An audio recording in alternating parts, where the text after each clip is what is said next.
wabarakatuh.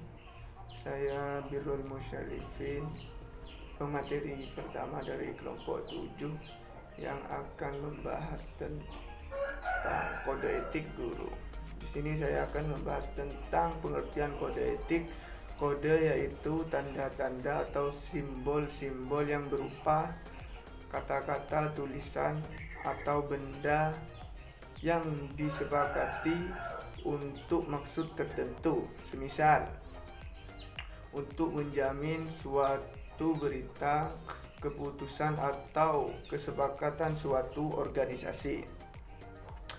Kode dapat diartikan sekumpulan peraturan yang sistematis. Kode etik yaitu norma atau asas yang diterima oleh suatu kelompok tertentu sebagai landasan tingkah laku masyarakat maupun di tempat kerja. Sedangkan kode etik profesi adalah pedoman sikap, tingkah laku, dan perbuatan dalam melaksanakan tugas. Jadi kode etik di sini dijadikan sebagai aktivitas profesi atau sebagai pedoman dengan tujuan mengantisipasi bias interaksi antar anggota profesi. Bias di sini merupakan monopoli profesi. Baik, cuman itu yang bisa saya sampaikan. Saya pasrahkan ke moderator atau pemateri selanjutnya. Kurang lebihnya saya mohon maaf. Wassalamualaikum warahmatullahi wabarakatuh. Warahmatullahi wabarakatuh. Perkenalkan, nama saya Fajar Rahman. Ya, sebagai pemateri kedua akan melanjutkan dari pemateri pertama, yaitu yang pertama, Undang-Undang Nomor 8 Tahun 1974 tentang pokok-pokok kepegawaian. Pasal 28 menyatakan bahwa pegawai negeri sipil mempunyai kode etik sebagai pedoman sikap, tingkah laku, perbuatan di dalam dan di luar kedinasan. Dalam penjelasan undang-undang tersebut dinyatakan dengan adanya kode etik ini, pegawai negeri sipil sebagai operator negara. Yang kedua, Kongres PGRI. Basuni sebagai Ketua Umum PGRI menyatakan bahwa kode etik guru Indonesia merupakan landasan moral dan pedoman tingkah laku guru warga PGRI dalam melaksanakan panggilan pengabdian bekerja sebagai guru.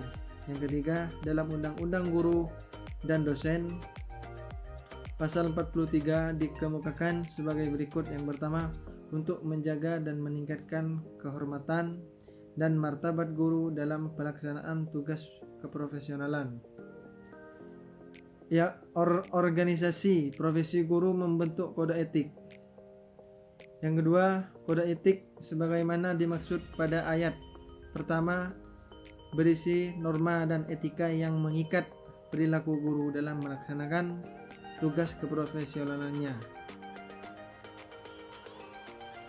Dari beberapa pengertian tentang kode etik di atas menunjukkan bahwa kode etik suatu profesi merupakan norma-norma yang harus diindahkan dan diamalkan oleh setiap anggotanya dalam pelaksanaan tugas dan pergaulan hidup sehari-hari di masyarakat. Assalamualaikum warahmatullahi taala wabarakatuh.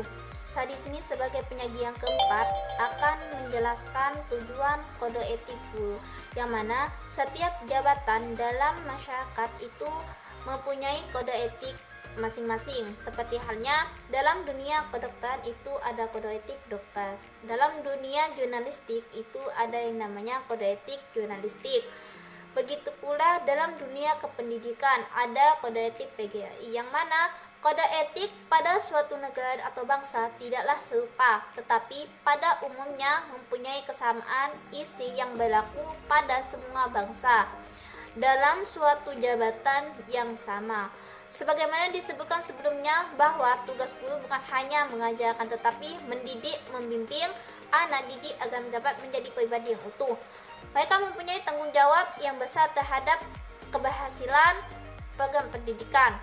Oleh karena itu, guru sebagai tenaga profesional memerlukan pedoman atau kode etik guru agar terhindar dari segala bentuk penyimpangan. Dengan adanya kode etik tersebut, penampilan guru akan terjaga. Pada dasarnya, tujuan merumuskan kode etik dalam suatu profesi adalah untuk kepentingan anggota dan kepentingan organisasi profesi.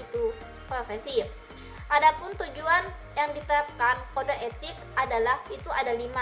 Yang pertama yaitu untuk menjunjung tinggi martabat profesi. Yang kedua, untuk menjaga dan memelihara kesejahteraan para anggotanya. Yang ketiga, untuk meningkatkan pengabdian anggotanya. Yang keempat, untuk meningkatkan mutu profesi. Sedangkan yang kelima, untuk meningkatkan mutu organisasi profesi. Assalamualaikum warahmatullahi wabarakatuh. Saya Khairatus Sholihah, pemateri keempat dari kelompok 7 yang membahas tentang kode etik. Saya sendiri di sini akan menjelaskan tentang fungsi dari kode etik itu sendiri. Tadi dari pemateri pertama sudah menjelaskan ya apa sih kode etik itu. Saya akan ulas kembali.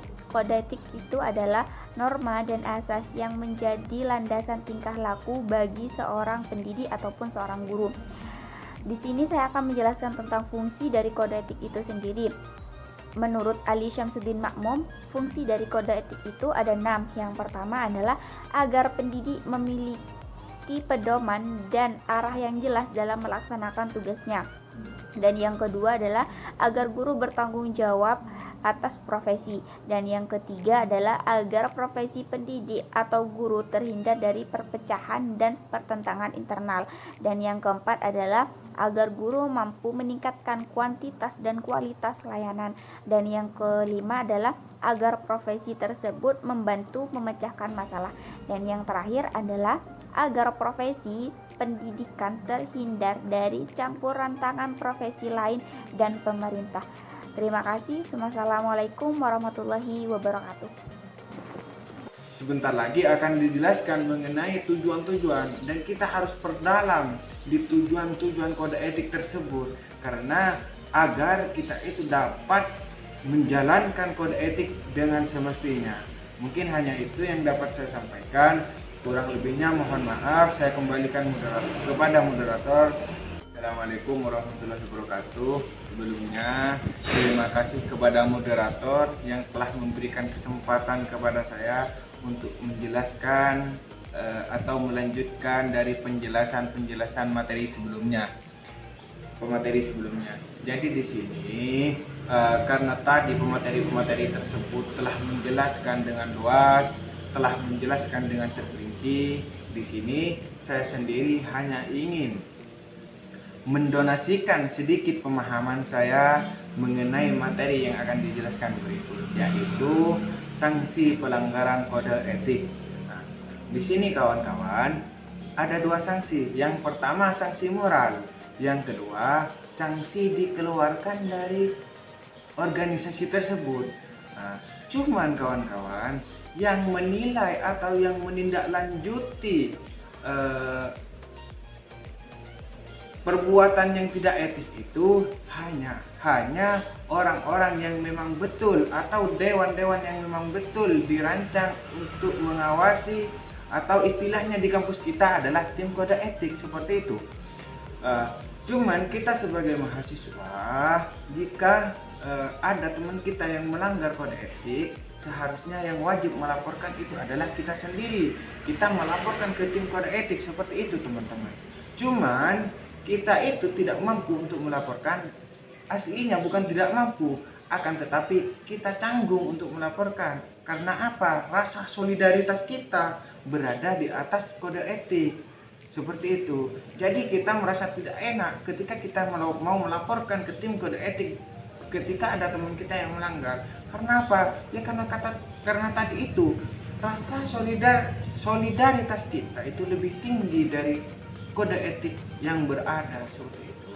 Nah, Cuman di sini teman-teman, kita itu harus mengetahui tujuan dari kode etik sebenarnya dengan jelas, agar kita itu jika ada teman kita yang melanggar, kita bisa melaporkan sehingga kode etik bisa berjalan. Kalau seperti ini halnya, kode etik itu dapat dinyatakan tidak berjalan atau macet. Karena apa? Karena ya tidak diterapkan lah. Karena solidaritas kita masih ada kode etik masih ada di bawahnya rasa solidaritas kita terhadap sesama, seperti itu. Mungkin sebentar lagi akan dijelaskan mengenai tujuan-tujuan, dan kita harus perdalam di tujuan-tujuan kode etik